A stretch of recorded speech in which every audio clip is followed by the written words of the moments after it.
Елеонора Гаджева е журналист от търсещите. Водена от интереса си към историите, чието автор е самият живот, преди 2 години слага началото на проекта Разказвачи на истории. Тогава заедно с фотографа Светослав Куцаров хващат нишката и тя сама ги води дори на места, до които все още няма път.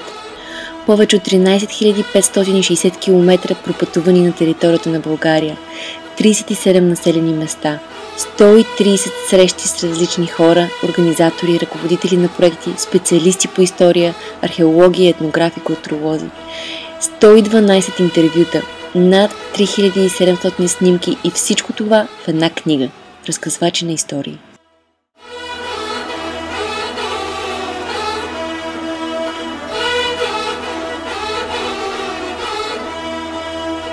Лютиерът прокара длан върху своята цигулка, притвори очи и лицето му се отпусна.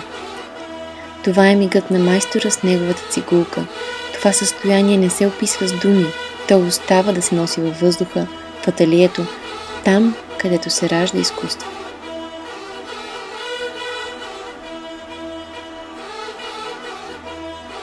Гайдата затихва, оттегля се някъде в тихото.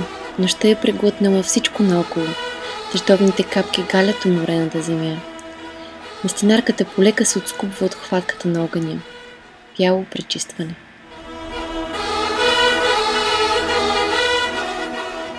Истински разказ за бялото в живота на хората и брашното в нощвите.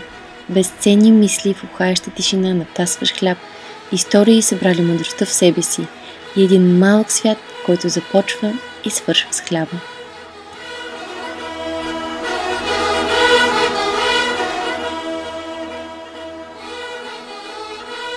Трябва да искаш да пазиш традициите, да предаваш знания от миналото на тези след теб. Не бива да се замисляш какво ти коства, колко усилия, време, работа и проблеми струва всичко това. Ако така мислим, отдавна да сме се отказали. Тогава какво ни остава?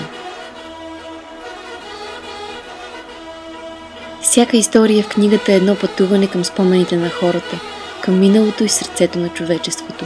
Всяка история ме докоснала и оставила частица знание в мен. Прочети ги, потърси себе си и после можеш да разкажеш друга история. Защото всеки човек е разказвач на своите спомени.